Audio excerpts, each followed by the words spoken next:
Deep in the green glowing bowels of a Chinatown seafood market, down a dead-end hallway lined with crab tanks, we crouched in a puddle of dark the light eater had made, watched over by 1,000 alien eyes. Leo's men were close, and they were angry. We heard shouts and crashes as they tore apart the market, looking for us. "Please," I heard an old woman crying, "I didn't see anybody." We had realized too late that the hallway had no exit, and now we were trapped here, squatting by a drain in a narrow gap between stacks of doomed crustaceans, their tanks piled 10 high in leaning towers that scraped the ceiling. Between the bangs and shouts, beneath our sharp, panicked breathing, was the unceasing rhythm of claws tapping glass, an orchestra of broken typewriters burrowing into my skull.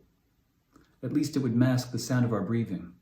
Maybe that would be enough, if Noor's unnatural dark held, and if the men whose heavy steps were growing louder didn't look too closely at the wriggling void with unsteady edges, an omission in the air, a wrongness unmissable if your eyes came to rest on it. Noor had shaped it by dragging her hand through the air around us, dark spreading in its wake as light collected on her fingertips like luminous cake frosting. She popped it into her mouth, and it glowed through her cheeks and her throat as she swallowed and disappeared.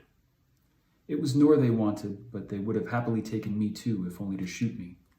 By now they had surely found H dead in his apartment, his eyes torn from their sockets by his own hologast. Earlier in the day, H and his hollow had broken Noor out of Leo's loop. They hurt some of Leo's guys. That, perhaps, would be forgivable. What was not, Leo Burnham, peculiar leader of the Five Boroughs clan, had been humiliated. A feral peculiar he laid claim to had been taken from him in his own house, the power center at the heart of a peculiar empire that spanned much of the eastern United States. If I were discovered helping Noor escape, that, more than anything, would write my death sentence. Leo's men were getting closer, and their shouts were growing louder. Noor tended to her dark, straightening its edges between her finger and thumb when it began to spread out, filling the center when it thinned. I wished I could see her face, read her expression.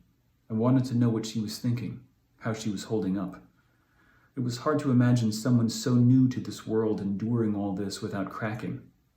In the past few days, she had been chased by normals with tranquilizer darts and helicopters, kidnapped by a peculiar hypnotist to be sold at auction, and broken free only to be captured again by Leo Burnham's gang.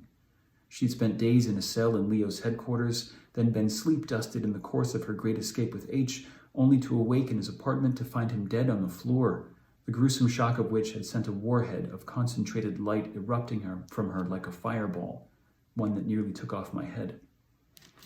Once she recovered from that shock, I shared with her some of what H told me in his last breaths, that there was one last living Hollow Slayer, a woman named V, and I was to deliver Noor to her for protection. The only clues to her whereabouts were a torn piece of map from H's wall safe and garbled instructions delivered by H's ghastly ex-hologast, Horatio. But I hadn't yet told Noor why H fought so hard to help her, enlisted me and my friends to the cause, and ultimately died in order to free her from Leo. I hadn't yet told her about the prophecy. Thanks, guys. I'll see you next week.